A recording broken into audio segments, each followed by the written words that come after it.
Hi, everyone. Welcome to Ever Growing. I'm Sabrina. I'm the CEO of Evergrowth Coaching. Being a leader is hard. There are a lot of fears and lots of challenges working with people. And I'm here to share with you the biggest breakthroughs that I see in my coaching sessions working with 8 to 9 figure CEOs in tech. Now, some of these might be stories in leaders' most vulnerable moments, and some of them might be tactic frameworks and operational things that you can implement right away. And my goal is for you to listen to this podcast, implement a few things, and feel better as a leader and improve your organization in 30 days. So let's dive into the episode today.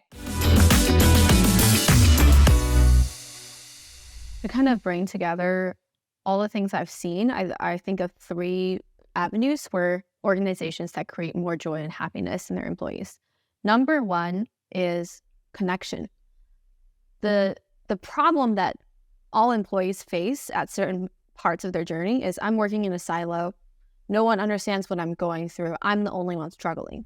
So to create more connection and really meaningful connection, I really recommend in-person offsites and in-person spaces where people can talk about what they're struggling with and help each other out. So this doesn't really solely mean having team dinners, because the level of conversations that are happening at dinners and happening at an offsite facilitated by a professional is really, really different. And I've done a lot of these facilitations at this point, and people will often tell me, hey, I've been working with this group, this team for 1, 2, 3, 4, 5, 6, 7, 8, 9 years, whatever it may be, long time, and we've never able to connect on this level. And once people are connected, they're bonded and they're more willing to share knowledge with each other. Their work gets better and they don't want to leave the company. They want to stay and they want to make the company better. So you create organizational resilience through creating that joy and fun. The second thing that I'm thinking about is that one-on-one manager and direct report relationship. If the manager can invest in the relationship beyond what does your career look like in 5 years and how do I want to get there, and into what excites you, right? Into the emotional world of things, because we're all emotional beings. Emotions drive our behaviors, drive our actions, and drive our outcomes. So if you're a manager and you can be well-versed in the emotional realm, you're actually coming into the early indicators of what will happen and help people get there. So what makes you happy? What makes you fearful? What makes you motivated? And helping people understand their emotions around work, and then helping them create their work in a way they feel autonomy and they feel freedom to, at least to some extent, to pick and choose projects that give them joy, and empower them to share their ideas with you and actually implement them. That's big. And I want to mention the autonomy part is important, because when we feel lack of autonomy, when we feel like we can't control our schedules, our projects, and our future, we get into depression. One of the biggest things about depression is the lack of autonomy and the lack of empowerment to change how things are. So if you're able to really listen to your employees, find out what they're excited about, help them make it happen, and help them feel like they can have a say in increasing that excitement in their jobs, they will be very happy and they will likely never find a manager like you. Now, this is very advanced level stuff.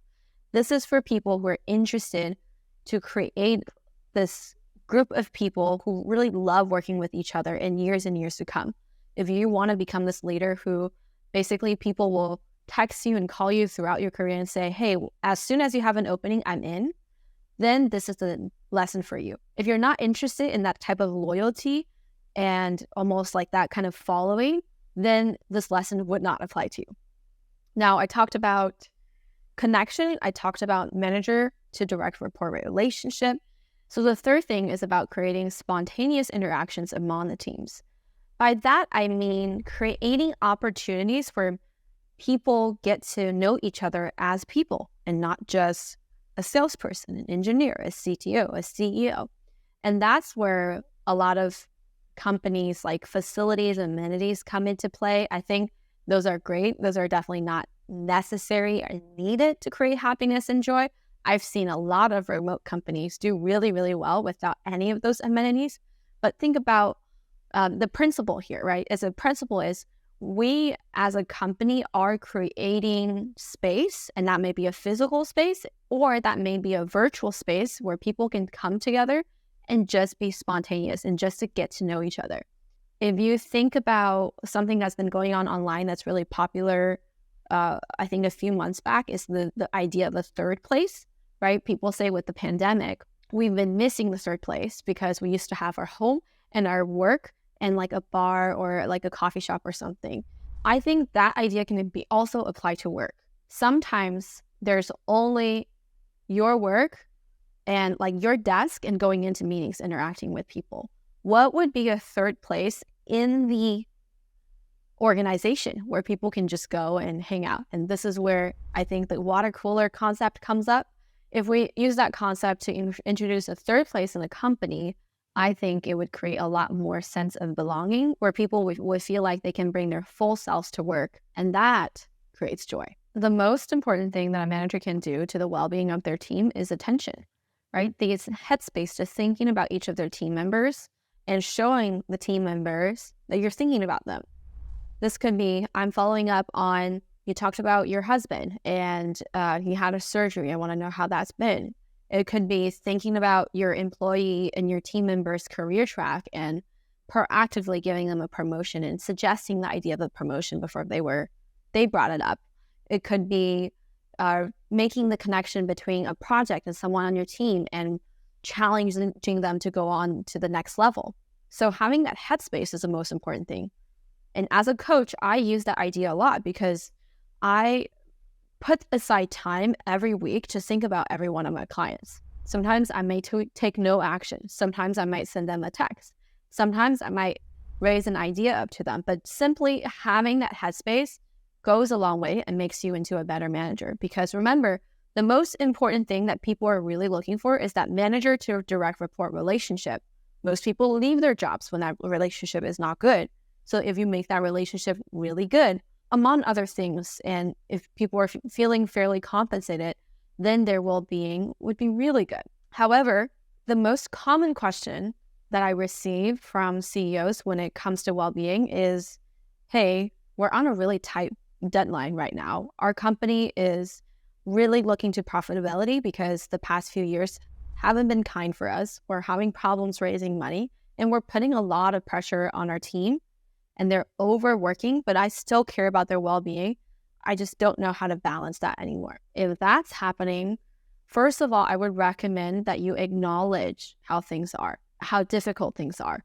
Acknowledge that there's been a lot of stress. Maybe even acknowledge that, hey, I don't know exactly what the right thing to do here is, but I'm really thinking about everyone's well-being. I'm thinking about your workload, and I want things to improve. You might open it up and say, what suggestions do you have, right? So creating that acknowledgement is also having that headspace to think about your employees, because when things don't go acknowledged, it doesn't feel good. It's like having the elephant in the room. Then if you're truly dealing with a situation where people need to put in their 110% and they're a little bit stressed, I would really think about, what is the timeline to this? What are we working towards? Can we communicate to people? There is a little bit of a crunch time, but in X amount of weeks or months, we're going to get there. And then maybe we'll do it offsite if we achieve our targets. Maybe we'll do something fun and we'll redistribute the team. I'll think about concrete ways to solve the overworking by clearly evaluating everyone's plate, ruthlessly cutting out projects that are not bringing in impact or revenue to the company. Think about remote hiring, operational support to support the teams, automating some of the processes and all that. So it needs to go through an audit process of where are all the redundancies in the organization in terms of our workload and how can we cut it out. I'll share one story of a company that prioritized the joy of and well-being of their employees, and they're doing extremely well. Just note that things are anonymized, and I'm changing details of the company to make everyone's identity a secret. So this is a CEO of a 400 people company, and they are distributed globally. So keep in mind that they have different workforces. The CEO, she's someone who is very, very interested in people's well-being and their inner lives and what drives them and the emotions and all the good things we talked about. So she spends a lot of time talking one-on-one with her 7 executive team members.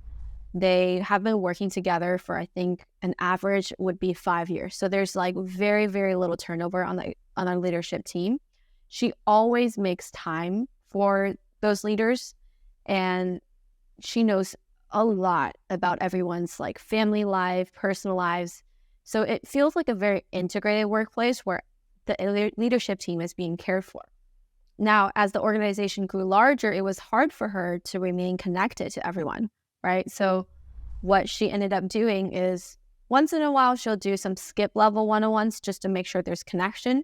She does a lot of Q&As. She also spends a decent amount of the budget planning in really, really good offsites for all of the teams, and sometimes like for the wider team. And there's a lot of intentionality going into it. You can see that there's a whole team actually that they've put together on how do we support the managers and how do we support employee happiness. And there's always a lot of initiatives going on. That's one of the things that she's always personally reviewing and approving. So this story, I think, tells me that the leader's headspace is there. She has headspace for her leaders on one-on-one basis. She is putting in resources, financial budget, manpower, and her own time into thinking about the well-being of the organization consistently. And they are growing at an insane rate. When, economy is down, their revenue just has been growing faster than ever.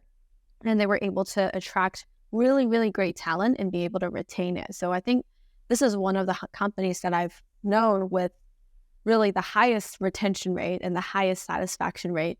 And when I read the reviews from the employees to working at the company, it's just glowing reviews. People are like, I've never worked at a company who cares about me this much. I am really willing to grow. And as a result, people just are able to be promoted through the ranks. They're able to punch through ceilings that they weren't able to punch through before. I think it's really important to talk about joy. I was recently reading the book Art of Living by Buddhist monk and author Thich Nhat Hanh, and he talks about something where basically, why are you pursuing success? I don't think he said it like that. I'm paraphrasing it horribly, probably. But you can become a victim of your success, but you can never become a victim of your happiness. Now, I'm swapping out the word happiness with the word joy and satisfaction and purpose. You will never resent yourself for pursuing these things because you're putting yourself first.